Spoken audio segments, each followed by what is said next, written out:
Hoje eu recebo no Cultura e Saber Joaquim Celso Freire, escritor, tem mais de 10 obras e a gente vai falar um pouquinho de cada uma delas. Seja bem-vindo. É um prazer estar aqui conversando na TV Alesp com os nossos telespectadores. Bom, vamos falar um pouquinho do teu lançamento, né? Aí no mês de maio já chega a novidade.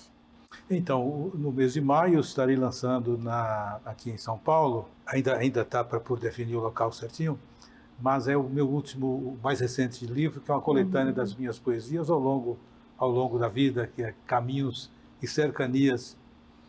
É um projeto, esse livro faz parte de um projeto que me agrada muito. Ele integra uma coleção Infame Ruído, que pega um verso do poeta mineiro Arcade e Cláudio Manuel.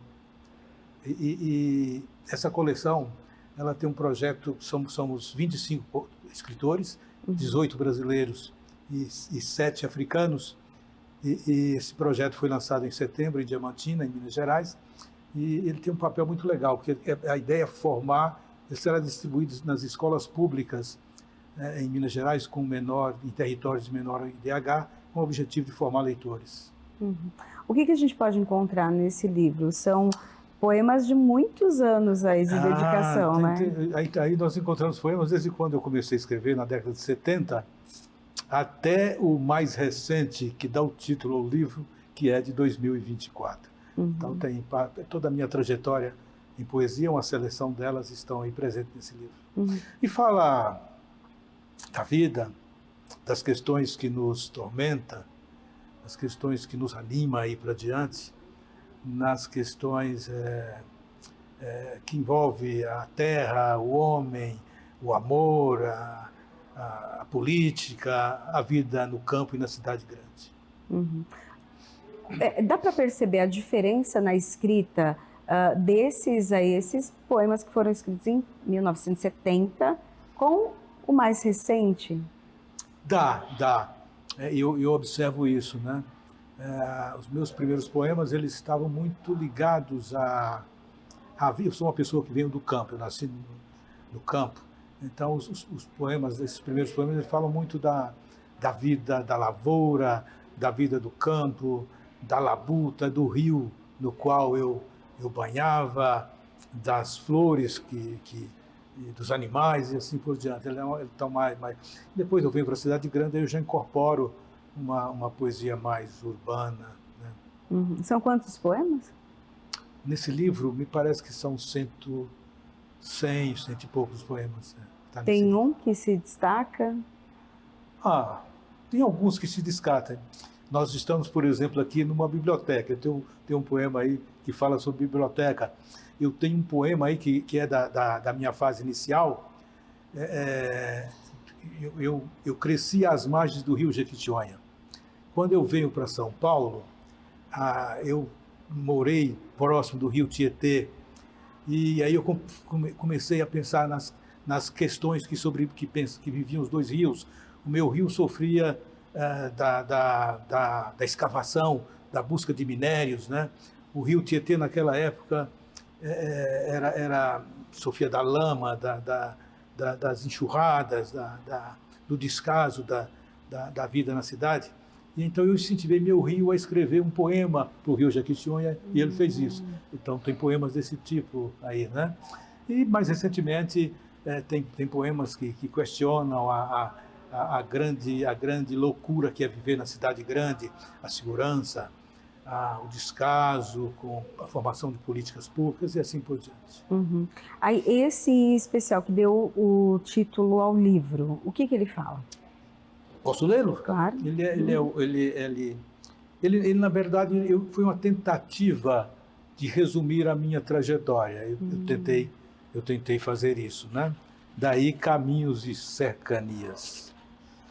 Porque a gente tem caminhos a seguir, mas nós temos limites, tem territórios, às vezes você fica cercado, às vezes para ir adiante você precisa romper obstáculos, né? E assim por diante. Então, se você me permite, eu leio Caminhos e Cercanias.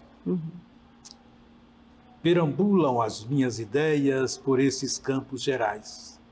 trechos sem fim. Rodopiam esperanças, respiro lugar e outras distâncias. Pedras, prados, várzeas, prosas, rosa, coração, corte, sorte, cicatriz, raiz, umbigo, mourão. O rio, o real e o imaginário, a dificultosa travessia e tudo mais. Enfim, aluvião, a voz, em mim, sertão, alfoz, calmo, aiscoso, feroz. Que lindo, parabéns. Como começou tudo isso? Como você parou e falou, olha, deixa eu colocar no papel aquilo que o meu coração e a minha mente estão dizendo? Então, eu tinha 17 para 16 anos, 16 para 17 anos, quando eu comecei a registrar as coisas, né? Talvez lá adiante, registrar e guardar, porque eu me lembro que no meu tempo de escola, eu fazia algumas trovas, queria conquistar uma menina, né? E aquilo foi me animando. Mas a partir dos 17 anos eu comecei a guardar, que são esses primeiros poemas, e eles têm essa história, tem essa questão da conquista, da menina, da mulher, mas também referia-se à questão do rio, dos prazeres da água, da minha vida na lavoura. Quer dizer, eu fui registrando essas coisas, das histórias que eu ouvia contar, os mais velhos, né? Eu cresci num ambiente de fazenda, de roças, e era comum que ao final da tarde as pessoas se reuniam todos para ouvir histórias dos mais velhos, né? E aquilo foi, poxa, se eu ouvir tudo isso, preciso registrar, está escrito em algum lugar. Uhum. Vamos ler o da biblioteca também, aproveitando, okay, né, que a gente está nesse ambiente. Legal. Nós estamos num ambiente de biblioteca e tem esse meu livro, esse poema que fala sobre a biblioteca, que é um dos últimos que eu escrevi. Esse é um poema recente, 2023. Eu gosto de visitar a biblioteca, sentir o cheiro de letras, vida e coisas impressas, ouvir a palavra sem voz, contando histórias e sugerindo possibilidades. Lindo. A ideia é que esse livro, então, ele vá para escolas, para incentivar também, além da leitura, mas a escrita. Incentivar a escrita e incentivar a leitura. Por exemplo, quando ele foi lançado em Diamantina, e logo depois nós iniciamos o processo de distribuição. 25% dessa produção, dos 25 autores, será distribuído então para 25 escolas com menor IDH nesses territórios em Minas Gerais. Então a gente tem visitado as escolas, dialogado com os professores, dialogado com os estudantes, e eu percebi nesse tempo todo que estamos fazendo isso, que também as pessoas, os meninos e as meninas, acabam escrevendo, né, e acabam mostrando a sua poesia também. Eles com essa poesia nossa que escrevemos, mas também mostram a deles. É muito legal. Então a gente pode falar que mesmo com toda a tecnologia que eles, né, estão expostos, ainda tem bastante adolescente jovem ali escrevendo? Ainda tem muito que escreve, né? Escreve bem, tem muita gente jovem escrevendo bem, né? Eu tenho acompanhado isso e tenho gostado muito. Que bom. Aí nós temos o outro livro, né, que também é um dos recentes, né? Conta um pouco para a gente sobre ele. Que daí é uma coletânea, na verdade. Gabirobas roxas, jabuticabas amarelas e lagartixas alcoviteiras. Esse é um livro que vem após uma trilogia. Eu tinha uma trilogia que tinha um personagem chamado José Silva. Era um personagem de 90 anos, que tem uma vida interior, não pôde estudar, vem para a cidade grande, trabalha na indústria automobilística, etc., e desenvolve um prazer pela leitura e pela escrita, e torna-se escritor. E ele está numa região de montanhas com a sua esposa e uma cuidadora. Então ele tem um primeiro livro que chama Um Silva de A a Z. Então ele disseca a sua vida de A a Z. E eu me baseei esse de A a Z, eu me baseei em umas trovas que eu me lembrei do meu tempo de criança, lá de Minas Gerais, do Vale do Jequitinhonha, que é o ABC do Amor. Então, em cada letra do alfabeto, que dizia mais ou menos assim, a letra A quer dizer amada minha, a letra B quer dizer bem te querer, a letra C quer dizer ser carinhosa, a letra D, Deus te guarda bem formosa. E vai por aí. A partir desse alfabeto, eu desenvolvo o enredo desse um Silva de Azevedo, onde ele vai contando toda a sua história. Os amores, as dores, as angústias, os prazeres, etc, etc. Depois, mais adiante, pensando no mesmo autor, eu lancei um livro chamado O Rio das Minhas Manhãs. Aí onde ele fala da sua juventude, da sua meninice e a sua relação com o seu rio. E aí, evidentemente, que tem aí uma simbologia do rio enquanto a água que corre, mas do rio enquanto os anos que vão se aproximando, né, da vida dele. E o terceiro livro Meu Pé de Alecrim Deu Fulô. Esse livro, essa narrativa se transcorre em 3 dias. Ele está num sítio, que é quando ele pensa em levar a cuidadora, a Laura, para um campo de jabuticabas e gabirobas que existe perto da casa, e que ele vai conquistá-la. Mas amanhece chovendo o dia, ele não vai, e aí ele começa a ler vários livros, Dostoiévski, Cabral Neto, Guimarães Rosa. Ele vai lendo, e a partir dessa leitura ele vai desenvolvendo esse enredo, ao mesmo tempo que as lagartixas ficam dizendo: seu José, não esmoreça, vai dar certo, vai lá que vai dar certo. Daí o título, por isso as lagartixas entram na história. Bom, depois dos 3 livros, encerrou a trilogia, eu quis dar a voz à Laura, que é a cuidadora, que aí ela narra, ela fala das suas impressões sobre o que ela achava do José e dela. Mas desenvolve por ele um grande afeto também. E daí vai ter um pós ainda? Um depois desse? Eu não sei. Ou a história acaba? Estou a pensar. Estou a Bacana. pensar. E quais são os outros títulos também que você escreveu? Então, eu tenho 4 livros de romances, né, que são esses, os 3 primeiros e esse. Tenho 4 de poesias, um primeiro que dá origem àqueles primeiros poemas. Depois tem um terceiro que fala mais da terra, né? Fazendo Poeira é o título.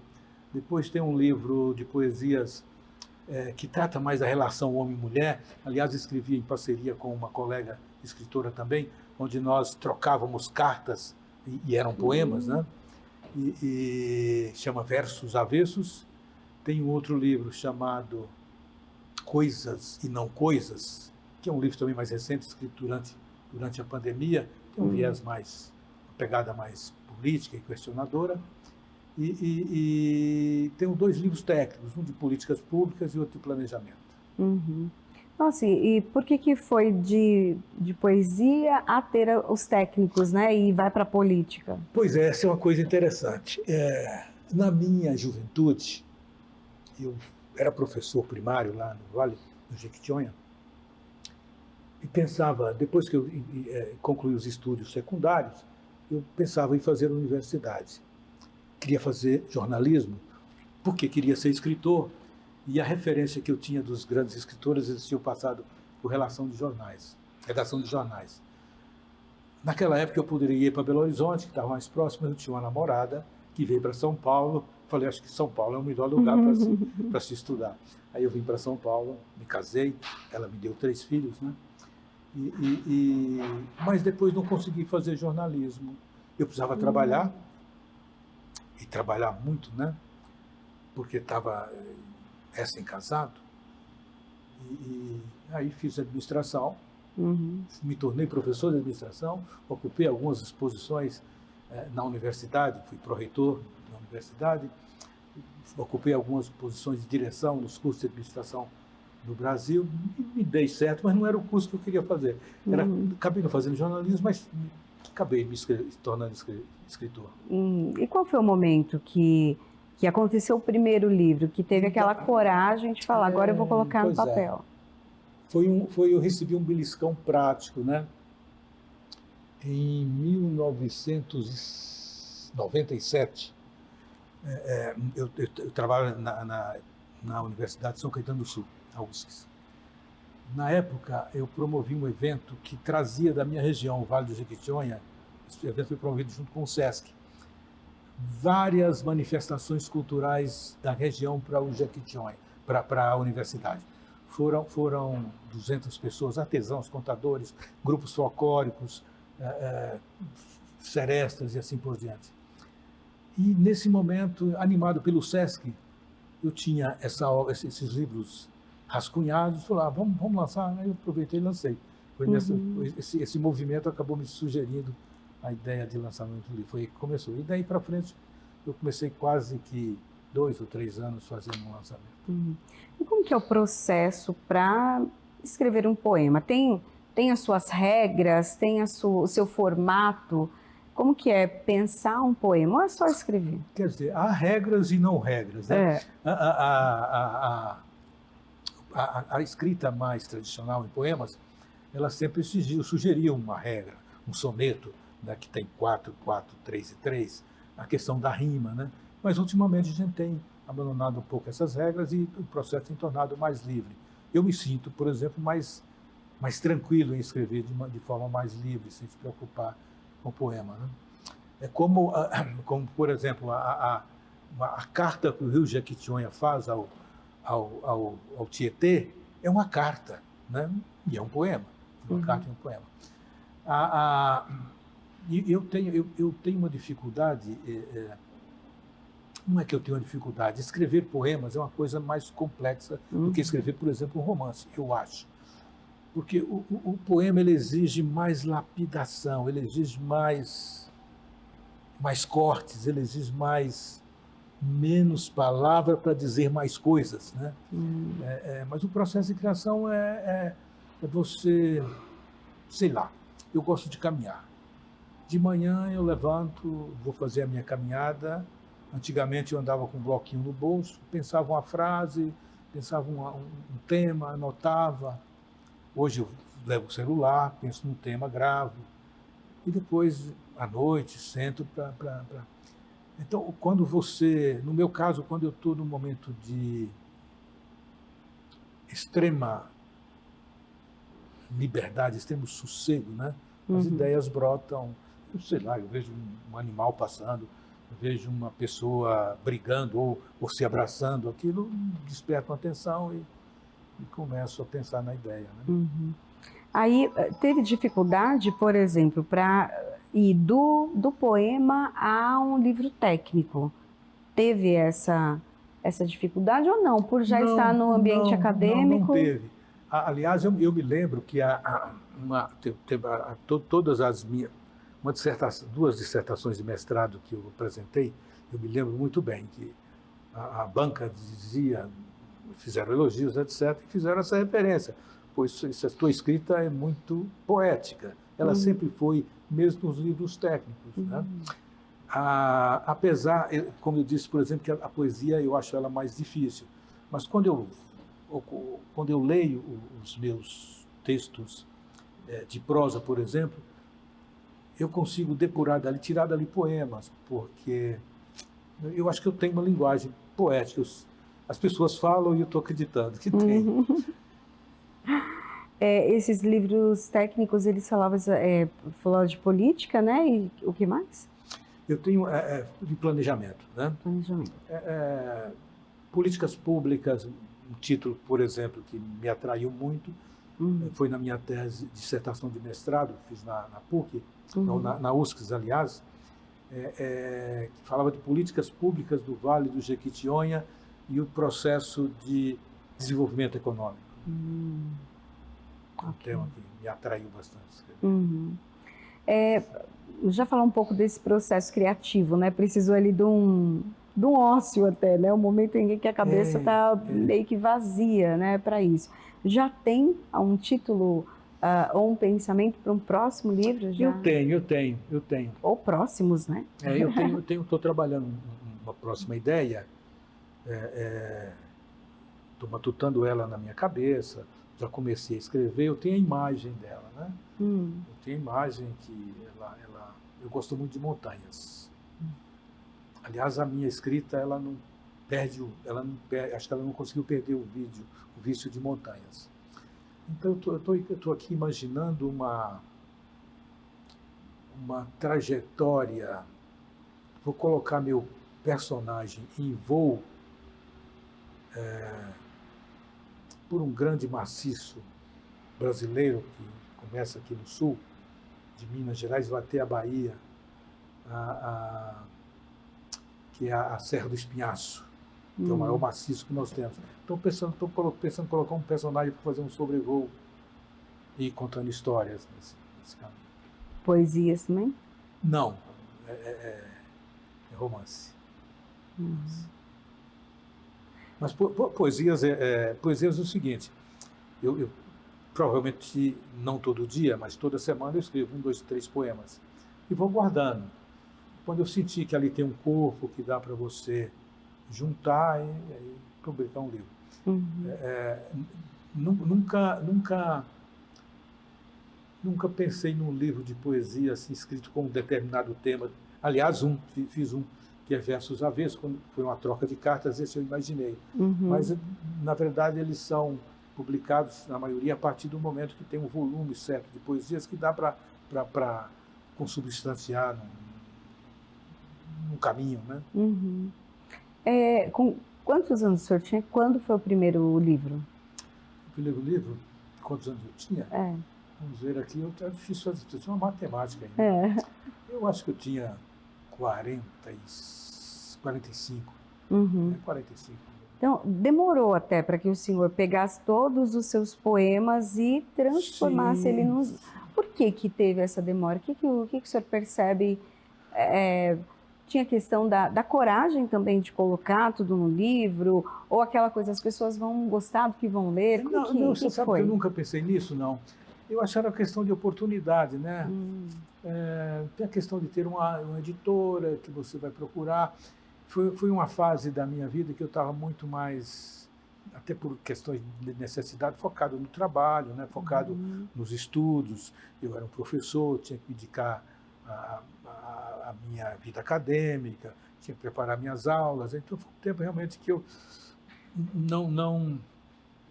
eu escrevia para alimentar o ego, talvez, mas realmente não tinha pensado assim em correr atrás de oportunidades de publicação. Talvez se naquele momento, se não houvesse tido aquele evento, que houvesse a pressão, não a pressão, mas a solicitação, o empurrão para que eu escrevesse, não sei, talvez tivesse demorado um pouco mais.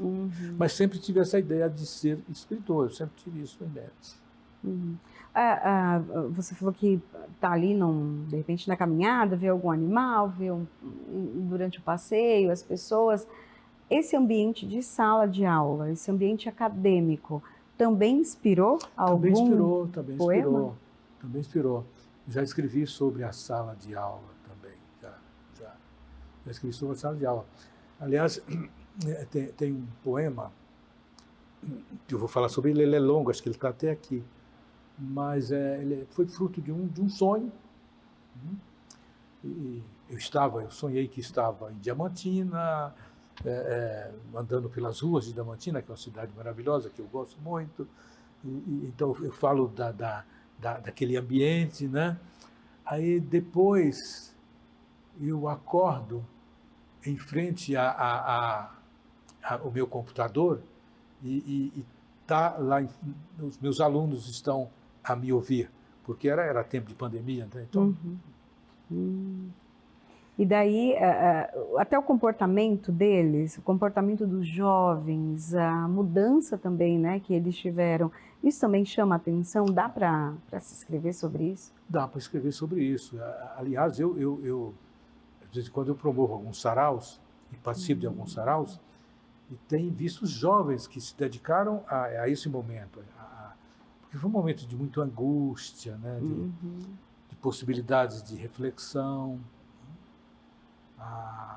Então, aliás, eu não tenho pesquisa sobre isso, mas certamente nesse momento nasceram um punhado de escritores e escritoras, e muita gente começou a escrever, que estava em casa, se dedicava à leitura, né?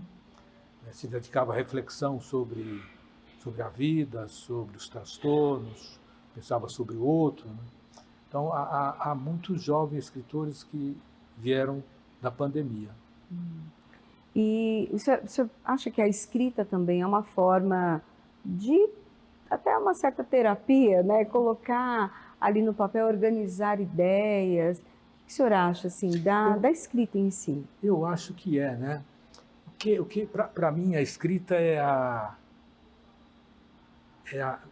moldar a palavra, né? É um artesão, o escritor é um artesão de palavras. E como aquele que trabalha com barro, que trabalha com ferro, que trabalha com madeira, que trabalha com sisal, ou que trabalha com a palavra, é um momento de reflexão, um momento de pensar. Você escreve porque alguma coisa te perturba, ou alguma coisa te chama atenção, alguma coisa lhe diz, olha, tem que pensar sobre isso. Então é um momento de reflexão, um momento de pensar a vida.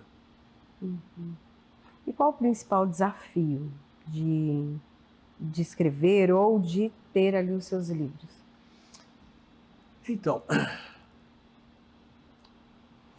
olha, para escrever exige dedicação. Eu vou me referir aqui a 2 escritores. O Saramago dizia que todo mundo é escritor. Todo mundo pode escrever. É pena que muitos não escrevem. Todo mundo poderia escrever. E se me falha a memória, Graciliano Ramos dizia: escrever, o processo de escrita, é mais ou menos como o processo que faz as lavadeiras de roupa lá de Alagoas. Elas pegam o tecido encardido, sujo, molha na água, esfrega, passa sabão, bate na pedra, molha na água, olha aqui, não está bom, dá mais uma enxaguada e assim põe para coarar. O processo, para mim, a maior dificuldade é esse refinamento, porque eu saí para passear, para andar. Eu enxerguei algum motivo que me incitou a escrever sobre ele. Eu guardei aquela informação.